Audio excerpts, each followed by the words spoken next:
So here we are down on the passenger side of this Chevy Colorado, and intermittently the oil pressure light comes on.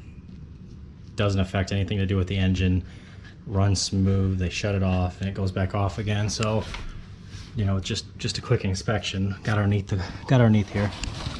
Came in, and there's your oil pressure sender.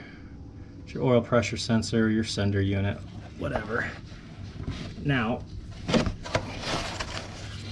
over here, reach in there and unplug it.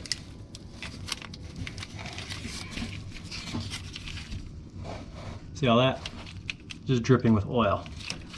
So yeah, a lot of times oil pressure builds up and blows out the back. See how it's dripping? So it's leaking pretty bad. It's very common with a lot of vehicles. Nothing really special you need for this job, just a 27mm deep socket, a unit, which this is what it looks like. There's your connector. It's just, you know, two prong connector. And you're ready to bucket. Now, do this with an oil change. That'd probably be best. A little easier. But since that was already done, we're gonna just get the connector up and out of the way.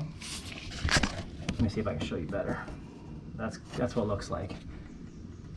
So it's just leaking every which way. All right, so we're gonna grab some extensions, come straight in. Now it's gonna leak oil, so you're gonna wanna take this one out and put the new one in as fast as possible. I can't really show you that because I need both hands. I don't feel like taking apart anything. I don't feel like taking out the wheel well, the tire, or anything else. Like I said, you don't need to. Believe me, it's just lefty-loosey, righty-tighty. All right, here's the old one. Just fill with oil. Yeah, it's completely filled with oil. There she is. Get rid of that. There's a nice new one.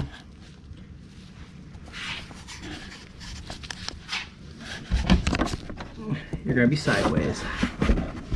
Oh.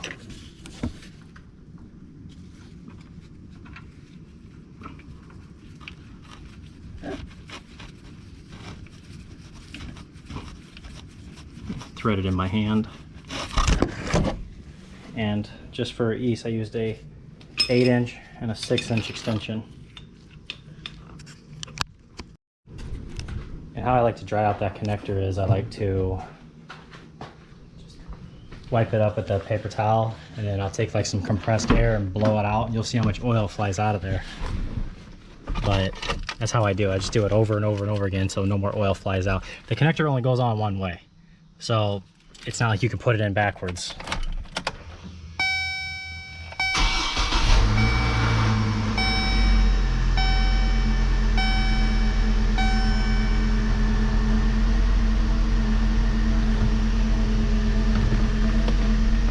And there's no more light.